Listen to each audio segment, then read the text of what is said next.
Praise road. હું Stanley Macwan. મારી YouTube channel Gujarati Bible સ્ટડીમાં તમારું સ્વાગત છે. મારી ચેનલને આજે અત્યારે આગળ તમે સબસ્ક્રાઈબ કરી લો અને જ્ઞાનમાં તમે વધતા જાઓ. જ્યારે શરૂઆતની મંડળી એકબીજાની સાથે રહેતા હતા, બધા ભેગા રહેતા, સાથે રહેતા હતા, અને ત્યારે શેતાને એ લોકોની વચ્ચે કામ કરવાનો પ્રયત્ન કર્યો. અને જે યહૂદી લોકો હતા, એ લોકો જે બીજા ગ્રીક યહૂદીઓ હતા, એ લોકોની જે વિધવાઓ હતી, એ લોકોને ખાવાનું આપવામાં થોડી આનાકાની કરતા હતા. એટલે કે જે પ્રમાણે લોકોને વહેંચવું જોઈએ એ પ્રમાણે વહેંચતા નહોતા. આ બધી ફરિયાદો ગઈ પિત્તર પાસે, બીજા પ્રેરિતો પાસે ગઈ, અને ગ્રીક લોકોએ ફરિયાદ કરી, ભડાભડાટ કર્યો કે અમારી સાથે આવું કેમ? આપણે બધા વિશ્વાસીઓ છે તો બધા એક સમાન હોવા જોઈએ, અને અમારી સાથે આવું કેમ?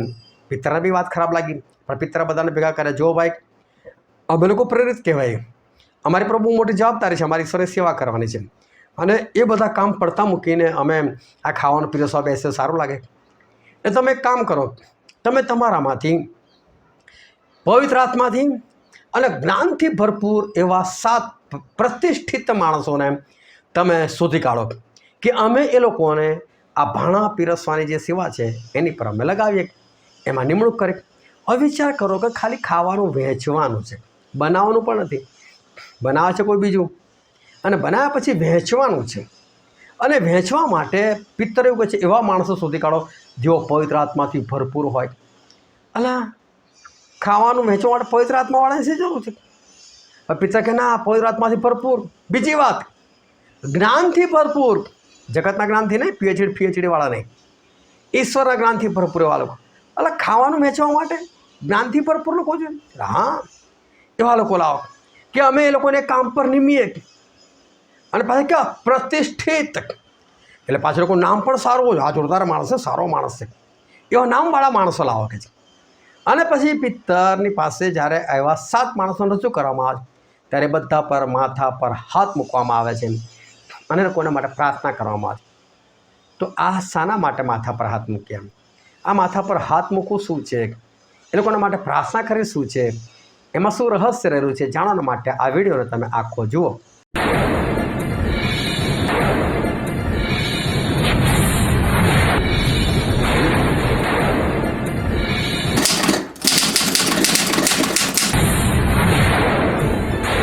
આજે છે તારીખ 10 ઓક્ટોબર 2025 સાલ. રોજ વોટ્સએપ પર 10 સવાલ પૂછવામાં આવે છે, અને ત્યારબાદ એના જવાબ પણ સાંજે આપવામાં આવે છે. 4 ઓપ્શન અંદર હોય છે, તમારે એ ઓપ્શનમાંથી સાચો ઓપ્શન પસંદ કરીને લખવાનો હોય છે, અને સાથે બાઇબલનો કયો અધ્યાય અને કઈ કલમ છે પણ તમારે લખવાનો હોય છે. અધ્યાય તમને પહેલેથી અગાઉથી જણાવવામાં આવે છે, જેમાં 4 જ અધ્યાય હોય છે, અને 4 અધ્યાયમાંથી તમારે જવાબ આપવાના હોય છે. પરંતુ આ રીતે લોકોનું બાઇબલ વાંચન વધે છે, લોકો જ્ઞાનમાં વધે છે, લોકોની સાક્ષીઓ વધી રહી છે, લોકો આત્મામાં વધી રહ્યા છે. ખરેખર ખૂબ સારું થઈ રહ્યું છે. જો તમે આમાં ભાગ લઈ રહ્યા છો તો બહુ સારું છે. તમે સમયસર જવાબ આપતા રહેશો અને પ્રથમ આવવાનો પ્રયત્ન કરશો. અને જો તમે કોઈ બીજાને જોડવા ચાહો છો તો તમે એને જોડી શકો છો. અને શરત ફક્ત એક જ એમને જણાવી દેજો કે રોજ જવાબ આપવાના છે. રોજ જવાબ ના આપવાના હોય તો પછી તમે આમાં જોડાશો નહીં, એવું સ્પષ્ટ એમને કહી દેવું જરૂર છે. હવે આજનો જે પહેલો પ્રશ્ન છે પિત્તરો પડછાયો કોની પર પડે એવું લોકો ચાહતા. પિત્તર પવિત્ર આત્માથી એટલા ભરપૂર હતા, અને ઈશ્વરનું સામર્થ્ય એમની અંદર એટલું જોરદાર રહેતું હતું કે દુષ્ટાત્માઓ, બીમારીઓ, એ તો આ પિત્તર જોઈને ગભરાય. પિત્તર જો કોઈ જગ્યાએ રસ્તામાં નીકળે લોકો ગભરાઈ જાય કે પિત્તર આ રસ્તા પરથી આવે છે, જબરજસ્ત ગભરાઈ જાય. અને એટલી હદે ચમત્કાર થાય. પેલી એક લોહીવાળી સ્ત્રી પ્રભુ ઈસુ પાસે આવે છે, અને એવો વિશ્વાસ કરે છે કે બસ આમનો કપડાને અડકી લો છે, અને કપડાને અડકી લીધા તો એ તો સાજી થઈ ગઈ. 12 વર્ષથી જે બીમારી હતી, જે કોઈ ડૉક્ટર સાજું નથી કરી શક્યું, એવી બીમારી ફટતે દૂર થઈ ગઈ. પરંતુ પિત્તર તો એનાથી બી અલગ. પિત્તરનો તો પડછાયો પડે ને, આ બાજુ સમજો આ બાજુ સૂરજ ઉગ્યો છે, આ બાજુ પડછાયો પડી રહ્યો છે, અને જો કોઈ બીમાર હોય એની પર પડછાયો પડી જાય ને, ફટ તેની બીમારી ગાયબ. એટલે આ કેવું? કોઈ દુષ્ટાત્મા હોય ને પિત્તરનો પડછાયો પડે તો ગાયબ, એ દુષ્ટાત્મા ગાયબ થઈ જાય. તો લોકોને છે ને ખબર પડે કે પિત્તર ફલાણા રસ્તે જાય છે, તો લોકો પથારીઓ અને ખાટલાઓ ઉચકીને આ માદાને સુવડાવી દે. કદાચ પિત્તરનો પડછાયો માદા પર પડી જાય કેટલું સારું. પિત્તર સમય હોય ને, કોઈ જગ્યાએ પહોંચવાનું હોય એટલે ઉતાળામાં હોય તો કે વાંધો નહીં, પિત્તર ભલે ઉતાળે નીકળી જાય, એમને કોઈ વાંધો નથી, ખાલી એનો પડછાયો પડી જવો જોઈએ, બહુ થઈ ગયું. કેટલું પાવરફુલ પ્રભુનું નામ છે, અને એનામાં કેટલું સામર્થ્ય છે કે પિત્તરના પડછાયાથી લોકો સાજા થઈ જતા હતા. એટલે લોકો માદાઓને ત્યાં લાવતા હતા કે માદા પર પડછાયો પડી જાય પિત્તરનો તો કેટલું સારું. આપણે પણ આ રીતે ઈશ્વરના સામર્થ્યમાં વધવાની જરૂર છે, પવિત્ર આત્મામાં વધવાની જરૂર છે. પછી બીજો સવાલ છે, પવિત્ર આત્માથી તથા જ્ઞાનથી ભરપૂર એવા 7 પ્રતિષ્ઠિત માણસો કયા કામ માટે નિમવાના હતા? અને એ કામ હતું ભાણા પીરસવાની સેવા. આ તમે જો મંડળોની અંદર ખાવાનું હોય, કદી તમે પાસ્ટરને વહેંચતા જોયા કે પાસ્ટર ઊભા થઈને ખાવાનું વહેંચતા હોય? ના વહેંચતા હોય તો સાહેબ કહેવાય. તમે કોઈ ચર્ચના આગેવાનોને જોયા જે લોકો આ ખાવાનું વહેંચતા હોય? ના, એ લોકો પણ સાહેબો કહેવાય. શું તમે સન્ડે સ્કૂલના ટીચરોને જોયા ખાવાનું વહેંચતા? તમે શું ક્વારના લોકોને જોયા? તમે કોઈ પાસ્ટરેટ કમિટી કે બીજા કોઈ લોકોને તમે ખાવાનું વહેંચતા જોયા? ના, એ લોકો તો આ બધું કામ કરતા નથી, લોકો સાહેબ ગણાય. પરંતુ થયેલું એવું કે જે ગ્રીક વિધવાઓ હતી એ લોકોને ખાવાનું વેચવામાં અન્યાય થતો હતો, એટલે એ લોકો બધા લોકોએ પ્રેરિતોને ફરિયાદ કરી. તો પિત્તર કે જો ભાઈ અમને ઈશ્વરનું બહુ મોટું કામ મળેલું છે, અમારી સેવા પૂરી કરવી જરૂર છે, અમે એ કામ છોડીને શું અમે આ ભાણા પીરસવાનું કામ કરીએ? તો એક કામ કરો કે છે, તમારામાંથી તમે 7 પ્રતિષ્ઠિત માણસો જે પવિત્ર આત્મા અને ઈશ્વરના જ્ઞાનથી ભરપૂર હોય એવા તમે શોધીને મારી પાસે લાવો કે હું એ લોકોને આ કામ પર નિમણૂક કરું. કેટલું અદ્ભુત! એટલે ભાણા પીરસવા એટલે ખાવાનું પીરસવાના માટે પવિત્ર આત્માથી ભરપૂર લોકો, જ્ઞાનથી ભરપૂર લોકો જોઈએ. આજે આવા લોકો તો સાહેબ બનીને બેઠેલા હોય. પરંતુ આજે હું તમને એક રહસ્ય કહું છું, જે સાહેબ બનીને બેઠેલો હોય ને એનામાં પવિત્ર આત્મા ના હોય. આટલું ધ્યાનમાં રાખો. પ્રભુ શું પવિત્ર આત્માથી ભરપૂર હતા તો શું બોલે? હું સેવા કરાવવાને માટે નહીં, કરવાને આવ્યો છું. અહીં તો પાસ્ટર બાઇબલ બી બીજાને કહે, ભાઈ તું ઉચક મારો બાઇબલ, ચાલ પેલું આમ કરી દે, ચાલ પેલું આમ કર, ચાલ મારા માટે ખુરશી ગોઠવી દે. આ સાહેબો હોય ને એમાં કદી બી પવિત્ર આત્મા ના હોય, એટલું યાદ રાખો. પવિત્ર આત્મા હંમેશા લોકોને નમ્ર બનાવે, અને જે નમ્ર બને ને એનામાં પવિત્ર આત્મા હોય. પિત્તર નમ્ર, મૂસા નમ્ર, કારણ કે લોકોને ઈશ્વર આત્મા. પ્રભુ શું નમ્ર? પ્રભુ શું કહે છે ને, હું નમ્ર તથા રાંકડો છું કહે છે, કારણ કે એમનામાં પવિત્ર આત્મા હોય ને માણસ નમ્ર હોય. હવે ખાવાનું પીરસવા માટે શું પવિત્ર આત્માથી ભરપૂર લોકો જોઈએ? હા, ભરપૂર લોકો જોઈએ. આ તો કેવું હોય ચર્ચમાં ખબર, 12 ઓર્ડર આપી દેવામાં આવે અને અન્ય લોકો, અન્ય જાતિના લોકો એ તમને વહેંચતા હોય. એટલે આવું બધું ના હોય. ખાવાનું પીરસવાનું ચર્ચની અંદર જો હોય ને તેમાં જ્ઞાનથી ભરપૂર પ્રતિષ્ઠિત લોકો અને પવિત્ર આત્માથી ભરપૂર લોકો જોઈએ કે જેને કારણે એ લોકો દરેકને યોગ્ય રીતે ખાવાનું આપી શકે. વાલા દવલા નીતિ ના હોય. આ તો વાલો છે, અલા લેગ પીસ આપો, આના જુઓ આપો, અને હે ચાલ ચાલ ફટાફટ ચલો આગળ જાઓ, એવું ના હોય. અને એટલે ઈશ્વરનું તો છે ને નાનામાં નાનું કામ કરવું હોય ને તો પણ તમારી પાસે પવિત્ર આત્મા જોઈએ અને ઈશ્વરનું જ્ઞાન જોઈએ.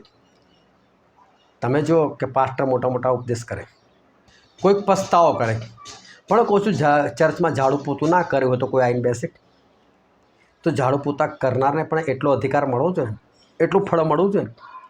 તો ઝાડુ પોતું કરનાર બી પવિત્ર આત્માથી ભરેલો હોવો જોઈએ, જ્ઞાનથી ભરપૂર હોવો જોઈએ. આ ભાણા પીરસનારે સેવા કરનાર, આ સ્ટેફન જુઓ આગળ પ્રેરિતોના કૃત્યો 7મો અધ્યાયમાં જો કેવા ઉપદેશ કરે છે, જે કોઈનાથી થતા નથી, આવા જબરદસ્ત ઉપદેશ કરે છે. અને સ્ટેફન એ તો સર્વપ્રથમ પ્રભુ ઈસુના નામમાં શહીદ થનારનું બહુમાન લઈ ગયા. પણ એમનું કામ શું હતું? ભાણા પીરસવાનું. ગમે તેવા લોકો આ કામ ના કરી શકે. ઈશ્વરના ભવનની અંદર ઝાડુ પોતું કરવું હોય તોય, લાઇટ સિસ્ટમ માઇક સિસ્ટમ બધું કરવું હોય તોય, આ બધા માટે પવિત્ર આત્માથી ભરપૂર અને ઈશ્વરના જ્ઞાનથી ભરપૂર લોકોની જરૂર છે. બીજા બધા લોકો હોય ને એ ઈશ્વરને પસંદ જ નથી. ઈશ્વરનું કામ કરનાર ફક્ત અને ફક્ત ઈશ્વરના લોકો જ હોવા જોઈએ. પછીનો પ્રશ્ન છે, બોલવા ચાલવામાં બાહોશ તથા કામ કરવામાં પરાક્રમી કોણ હતો? અને હતા મૂસા. અજો મૂસાનું ક્યાં લખેલું છે? છેક નિર્ગમનમાં લખેલું છે. અને નિર્ગમનમાં એના 3જા અધ્યાયની અંદર મૂસાને ઈશ્વરના દર્શન થાય છે. અને ઈશ્વર કહે છે, મૂસા હું ઉપરથી નીચે એટલા માટે ઉતર્યો છું કે આ લોકોને મિસ્રના હાથમાં છોડાવું. અને આ કામ મૂસા તારે કરવાનું છે. તો મૂસા બહાના બતાવે છે, 4 બહાના બતાવે છે. હવે મને એક બહાનું ખાલી તમારે આગળ કહેવા માગું છું. મૂસા એવું કહે, જો ભાઈ હું બોલવામાં મંદ છું, કે હું બોલવામાં મંદ છું, એટલે કે તમે મન ના મોકલી શકે. તો પ્રભુ શું કહે છે, કોઈ વાંધો નહીં, તું બોલવામાં મન છે ને તો તારો ભાઈ હારૂન છે ને હમણાં તને મળવા જવાનો છે. હું તને કહીશ, તું હારૂનને કહેજે અને હારૂન બોલશે, બસ. તો આ વાતથી લોકો શું સમજે છે ખબર? કે મૂસા તોતળા હતા. કેટલાક તો પ્રચારકો બિંદાસથી બોલાય. મૂસા તોતળા હતા, એમનાથી બરાબર બોલાતું નહોતું. એટલે એવું નહોતું. આ પ્રેતનો કૃત્ય મેં ખુલાસો કરેલો છે કે મૂસા બોલવામાં, ચાલવામાં બાહોશ. જે ઈશ્વરની સાથે વાતચીત કરી શકે એ તોતળો હોય? બની જ ના શકે. અને તમે વિચાર કરો કે મૂસા એવું કે પ્રભુ તોતળો છું, માથી નથી બોલાતું. તો પ્રભુ કે હવે આ વાંધો ને હું હારોથી કામ ચલાવી લઈશ. શું પ્રભુને સાજો ના કરે? આટલું તો સમજો. મૂસા કંઈ તોતળા નહોતા કે બોલવા મન પણ નહોતા. એ તો ખાલી બહાનું બતાવે છે નહીં જવા માટે. બાકી મૂસા જોરદાર હતા, બોલવા ચાલવામાં બાહોશ હતા. પછીનો પ્રશ્ન છે, સ્ટેફને ઘૂંટણે પડીને મોટો ઘાંટો પાડીને શું કહ્યું? તો કહો પ્રભુ આ દોષ તેઓને માથે ન મૂક. પણ કાંઈ બહુ રહસ્ય રહેલું છે.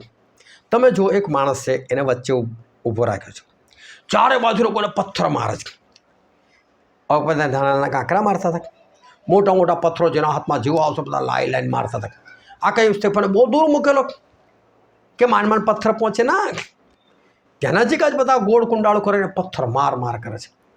હવે વિચાર કરો કે જે માણસને ચારે બાજુથી પથ્થર વાગતા હોય, શું એ માણસ ઘૂંટણે પડી શકે?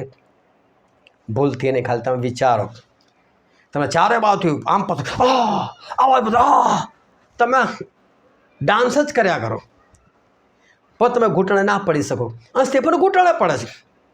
તો એનો મતલબ શું? તો પ્રભુ શું કહે છે? યશાયા પ્રબોધકનું પુસ્તક 53મો અધ્યાય અને 4થી અને 5મી કલમ, ખચી તેણે આપણા દર્દ માથે લીધા છે. પ્રભુએ આપણા દુઃખો વેઠ્યા છે, અને માટે તમને ને મને કોઈ દુઃખ ના પડે. ઈશ્વરના નામે તમે જ્યાં દુઃખ સહન કરવા માટે તૈયાર થાવ ને, તો તમને લોકોને એવું લાગે આ કેટલું દુઃખ સહન કરે છે. ખરેખર ઈશ્વર કોઈને કોઈ દુઃખ જ નથી પડવા દેતા.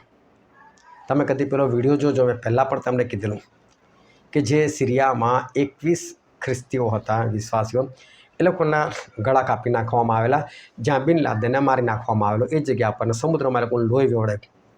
પણ જ્યારે કોઈના ગળા કાપે છે ને કોઈ તળપતું જ નથી. અને એનું કારણ હતું કે ઈશ્વરે લોકોના હાથમાં પહેલેથી જ કાઢી લીધેલા. ઈશ્વર હંમેશા કામ કરે છે.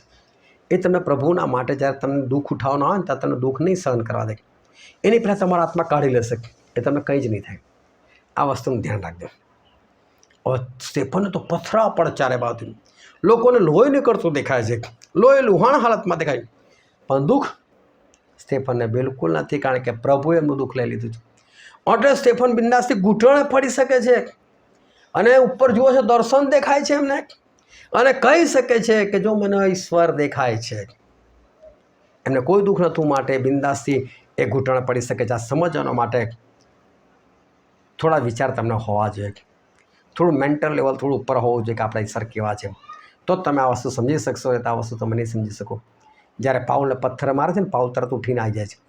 લોકોને એવું લાગે કે પાઉલ તો મરી ગયા, પણ પાઉલ મરી નતા કેમ, જીવતા તક. અને શું તરત જ ઊભા થઈને ફરી પાછા ચાલીને આવે છે. આટલા બધા પથ્થરો માર્યા હોય ને મરી ગયેલા સમજીને ઢસડીને કોઈ જઈને ફેંક્યા હોય, કયો માણસ બચે? પણ ઈશ્વર હંમેશા આપણને દુઃખી નથી થવા દેતા. આ વસ્તુનું ધ્યાન રાખજો. બહુ ઊંચી વાત છે. જેને ઈશ્વરના વચન પર વિશ્વાસ હશે ને એ જ આ વચન સમજી શકશે. બાકી જે સાંસારિક દ્રષ્ટિ આવતો હોતું હશે એને નહીં સમજ પડે આ વસ્તુ, કારણ કે ઈશ્વરના વચનોમાં હંમેશા ચમત્કાર જ હોય, બીજું કશું હોય નહીં. પછીનો પ્રશ્ન છે 5મો, માટે શું કર? અને પ્રભુને વિનંતી કર કે કદાચ તારા અંતઃકરણનો વિચાર તેના માફ થાય, તો કે તારી દુષ્ટતાનો પસ્તાવો કર. આપણે જાદુગર હતો, એ શું જુઓ છે કે પેલા પ્રેરિતો આવીને આમ હાથ મૂકે ને અને બધાને પવિત્ર આત્મા મળે, લોકો અન્ય ભાષા બોલવા લાગી જાય, અને લોકોને કૃપાદાનો મળે, એટલે તો ખુશ થઈ ગયો. આ જોરદાર કે છે. એને એવું કે મને કેમ નહીં આવું દાન? હું પણ લોકોના માથા પર હાથ મૂકીને આવું થાય. જો એણે પ્રેતોને કીધું હોત કે ભાઈ મને બી આવું દાન અપાવો ને, મને બી પ્રેત બનાવો ને, પણ આણે તો શું કરો, પૈસા કાઢે, લોલા પૈસા, મને બી આવો અધિકાર આપો. એ તમે પ્રભુ શું સમજો? તમે પ્રભુને ખરીદવા માગો છો? અને બી એવો વ્યક્તિ કે જેણે વિશ્વાસ કરેલો, પસ્તાવ કરેલો, બાપ્તિસ્મા લીધેલું, ઉપદેશો સાંભળેલા, એ વ્યક્તિ આવું કરે છે. એટલે પિત્ર લોકોને કહે, એને કહે છે તારી સાથે તારા પૈસા બી નાશ પામે. અને પછી એને કહે છે કે તું હવે તારી દુષ્ટતાનો પસ્તાવ કર. પણ જે શબ્દ છે ને બહુ અલગ છે, કે માટે શું કર? અને પ્રભુને વિનંતી કર કે કદાચ તારા અંતઃકરણનો વિચાર તને માફ થાય. તું તારી દુષ્ટતાનો પસ્તાવ કર કે કદાચ કદાચ આ પાપ તારું માફ થાય. જો બની શકે પાપ માફ ના પણ થાય. આ જ વાત દાનિયેલ પ્રબોધકે નબૂખદનેસ્સર રાજાને કરેલી. નબૂખદનેસ્સરે વારંવાર પ્રભુનો અનુભવ કર્યો, વારંવાર પ્રભુનો અનુભવ કર્યો. જ્યારે કોઈ એમનું સપનું અર્થ નહોતા બતાવી શકતા ત્યારે દાનિયેલે બતાવેલો. સાદરાક મેશક અબેદનગોને આગમાં નાખેલા ત્યારે એણે એ પ્રભુને ત્યાં સાક્ષાત જોયેલા હતા અને આ લોકોને આગ બાળી નથી શકી. આ બધા ચમત્કાર જોયા પછી આ નબૂખદનેસ્સર રાજા એ ઘમંડ કરે છે, અભિમાન કરે છે અને કહે છે આ બધું મારા પ્રતાપથી છે, મારા મહિમાને કારણે છે. અને એ વખતે એને સપનું આવે છે અને સપનામાં પ્રભુ એને કહે છે કે જો આ માણસ ઘમંડ નહીં છોડે ને તો કહે છે કે એની હાલત પશુજી કરી નાખે, 7 વર્ષ સુધી પશુ બની રહેશે.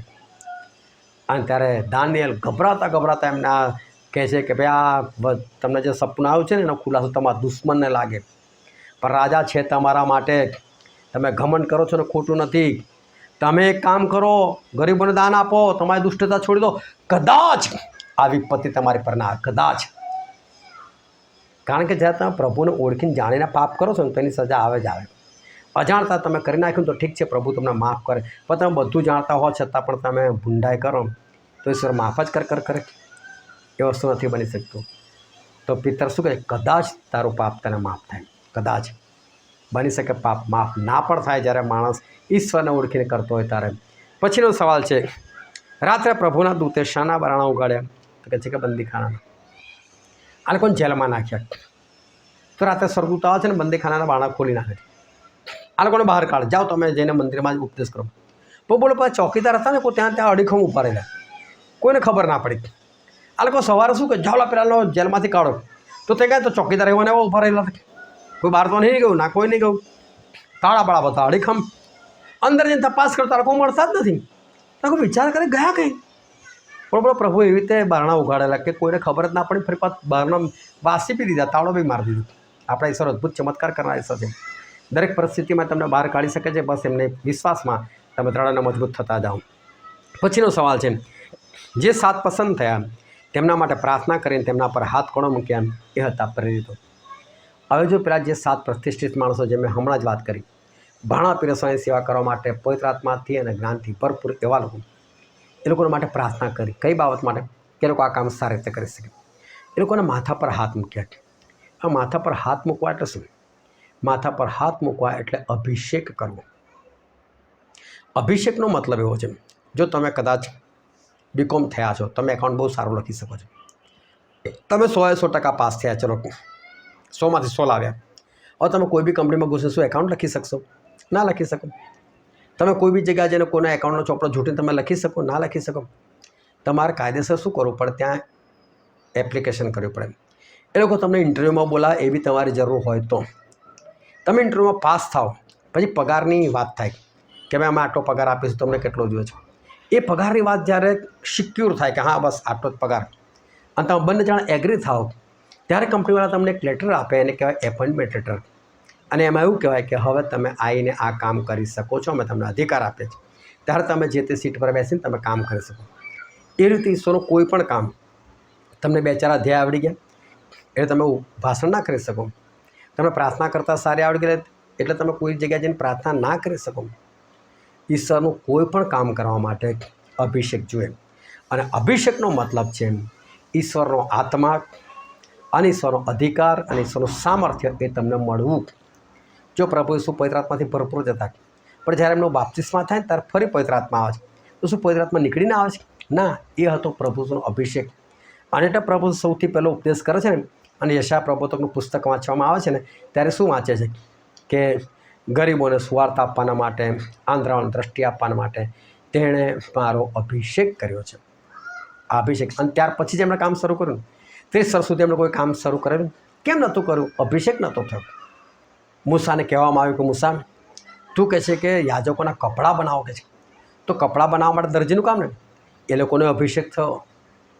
ઝાડુ મારવા માટે પણ અભિષેક થાય, પોતું મારવા માટે પણ અભિષેક થાય. આજે તો મંડળોમાં કેવું ચાલે છે, લાઇટ સિસ્ટમ, માઇક સિસ્ટમ, એનો કોન્ટ્રાક્ટર કોઈ અન્ય જાતિઓને આપેલો. એ લોકો બિંદાસથી પુલપીટ પર ચડી જાય. પાસ્ટર કહેજો પુલપીટ પર કોઈ નહીં આવવાનું.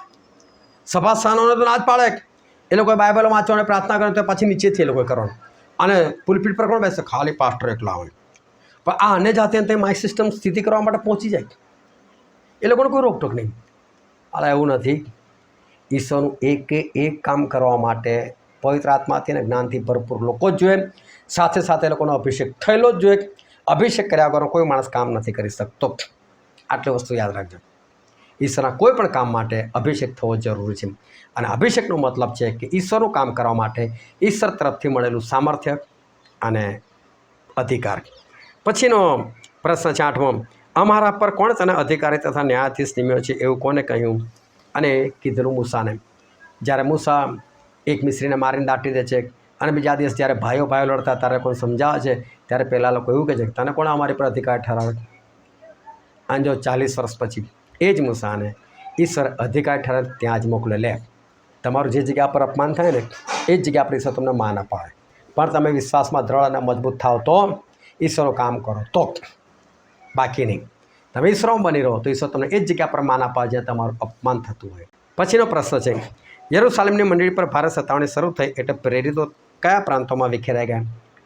ખરેખર ત્યાં વચ્ચે એવું છે, પ્રેરિતો સિવાય બીજા બધા વિખેરાઈ ગયા. પ્રેરિતો નહોતા વિખેરાયા, એ લોકો તો ત્યાં જ રહેલા હતા. પણ આ બધાની ભૂલ થઈ જતી હોય છે. પરંતુ ખરેખર ઈશ્વરો મહિમા થાવ કે હવે લોકો સમજી રહ્યા છે અને હવે ભૂલ કરનારા ઓછા છે. એટલે મારી જે ઈચ્છા હતી કે લોકો ધ્યાનથી બાઇબલ વાંચે, સમજીને બાઇબલ વાંચે, એ ધીરે ધીરે પૂરું થઈ રહ્યું છે.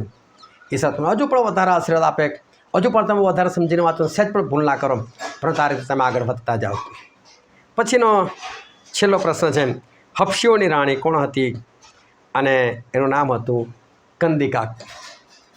હવે હબશીઓ એટલે જોવા જઈએ તો ઇઝરાયલ તો નહીં જ, પણ છતાં એ લોકો પ્રભુ પર વિશ્વાસ કરી અને એ લોકો ત્યાં આવતા હતા અને લોકો બાઇબલ વાંચતા હતા. અને એવા લોકોનું પણ ઈશ્વરે પરિવર્તન કર્યું, એ લોકોનું પણ બાપ્તિસ્મા થયું. તો ઈશ્વરને કોઈ કોમ સાથે કોઈ લેવા દેવા નથી, બધા એમના જ લોકો છે. ઈશ્વર બધાને પ્રેમ કરે છે. તો આ રીતે રોજ 10 સવાલ પૂછવામાં આવે છે અને આ રીતે વિડીયો બનાવીને કહેવામાં પણ આવે છે. પરંતુ તમે મારી સાથે બની રહો. બીજાને જોડવા ચાહતા હોય તો ખાલી કહી દેજો કે રોજ જવાબ આપવાના છે. ઈશ્વર તમને આશીર્વાદ આપે. આમેન.